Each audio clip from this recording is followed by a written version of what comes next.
एक और अहम दौरा जिसकी तरफ सब नजरें लगी हैं वो अक़वाम मुत्तहिदा के सेक्रेटरी जनरल अंतोनियो गुतेरेस का है, जो ऐसे वक्त में पाकिस्तान आ रहे हैं जब लाइन ऑफ कंट्रोल पर भारतीय इश्तियाल अंगेजियों में शिद्दत आ चुकी है, जब कश्मीर में कर्फ्यू को 6 महीने से ज्यादा का वक्त गुजर चुका है। ये दौरे यकीनन सफारती महाज पर पाकिस्तान की बड़ी कामयाबी है। दुआ यह है कि इस सूरत हाल में कश्मीरियों की मुश्किलात का कोई हल निकला है। दूसरी तरफ अंदरूनी महाज पर नजर डालें तो नए सियासी दंगल का माहौल बनता नजर आ रहा है। वज़ीर आज़म इमरान खान अपने खिलाड़ियों को क्लीन चिट दे रहे हैं तो मुखालिफिन को आर्टिकल 6 यानी गद्दारी की ललकार।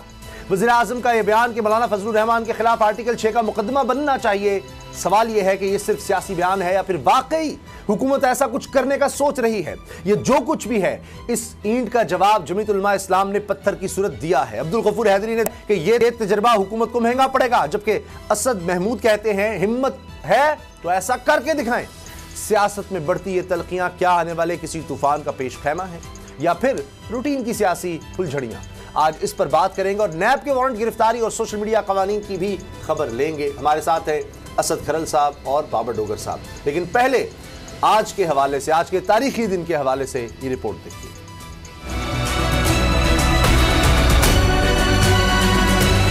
तुर्की और पाकिस्तान रकम कर रहे हैं बरादराना ताल्लुकात की नई दास्तान। सच ये भी है कि पूरे आलम इस्लाम की नजरें इस वक्त जिन पर मरकूज हैं वो रहनुमा है तैयब उर्दवान और इमरान खान। तुर्क मेहमानों की राह में पाकिस्तानी दीदाओ दिल फर्शे राह किए हुए हैं।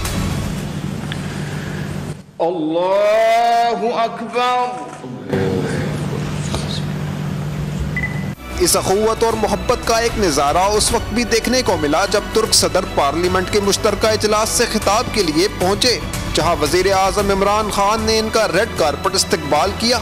इस अहम इजलास में वजीर आज़म इमरान खान, मुसल्लह अफवाज के सरबराहान, गैर मुल्की सफीरों, हुकूमत और अपोजिशन, अरकान कौमी असम्बली, सेनेटर्स और वजीर आला पंजाब उस्मान बुज़दार ने खुसूसी शिरकत की। Pakistan'da kendimizi asla yabancı ülkede görmüyoruz. Şu anda biz kendi evimizdeyiz ve kendi evimizde sizlerle bir aradayız. Türkiye ile Pakistan arasındaki kardeşlik bağları dünyada pek az ülkeye ve millete nasip olur.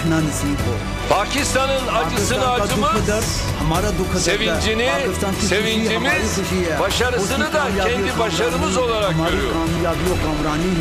तुर्क सदर ने जहां पाकिस्तान को अपना दूसरा घर करार दिया, वहीं कश्मीर पर दो टोक हमायत की अज़म का इजहार भी किया। Türkiye, Keşmir meselesinde adaletin, barışın, diyalog yoluyla çözümün yanında yer almayı sürdürecek.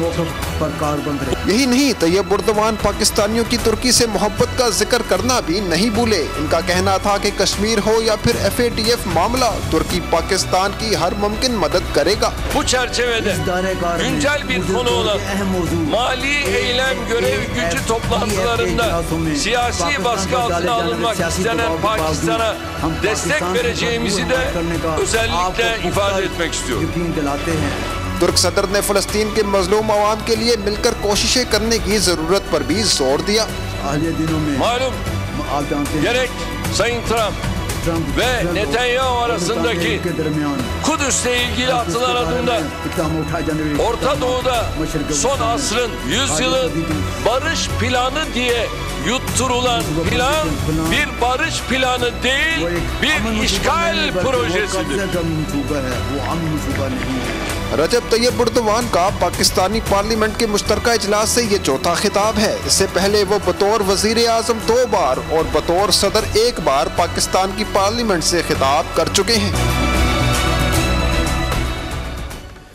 Asad खरल साहब, वाकई तारीखी दौरा और खिताब भी तारीखी था। किस किस बात के बारे में बात करें, कमाल कर दिया है उन्होंने तो, पूरी कौम के दिल ही जीत लिए हैं।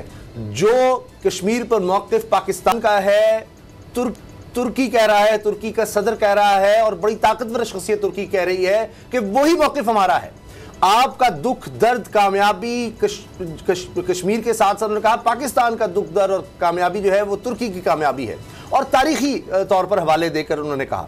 फिर ये बात कहना कि ऐसा ताल्लुक दुनिया में और कहीं 2 ममालिक का ऐसा ताल्लुक नहीं है जिस तरह का तुर्की का, और FATF में वाज़ेह तौर पर कह रहे हैं, दबाव के बावजूद अलग ऐलान कह रहे हैं सबके सामने, सारी दुनिया के सामने, मीडिया के सामने कि हम पाकिस्तान का साथ देंगे। कितनी बड़ी बात है।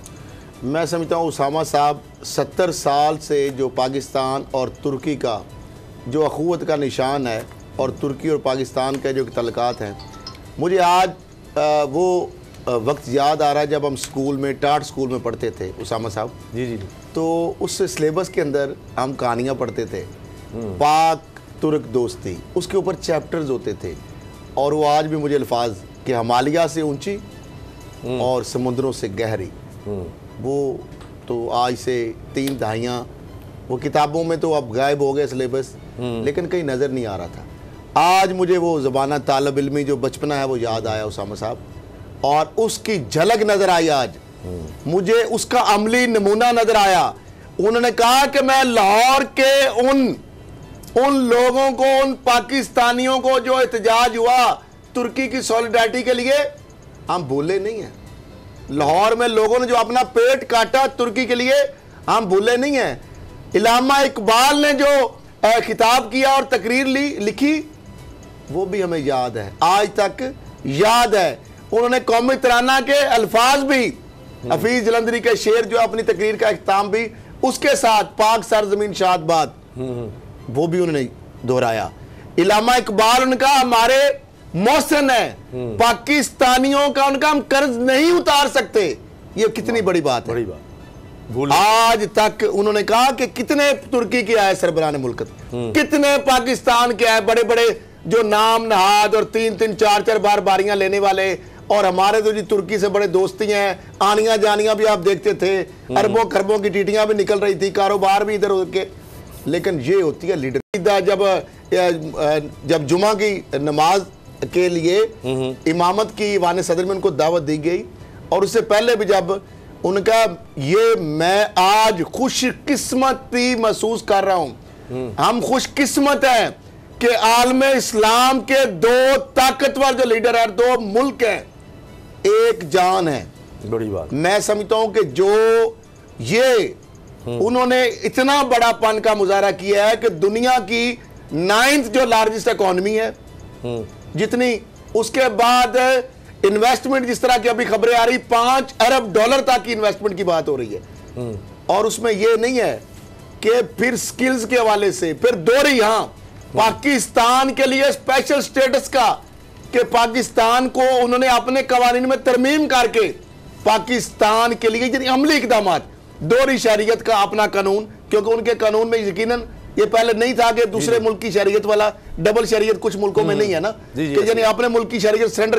तो उनका पाकिस्तान जारी बात इतनी जो दिल से मोहब्बत, उनका दिल से, और जो उनके इकदामात है उसामा साहब, एक होता है ज़बानी जमा खर्च जी, और एक होता है अमली इकदामात।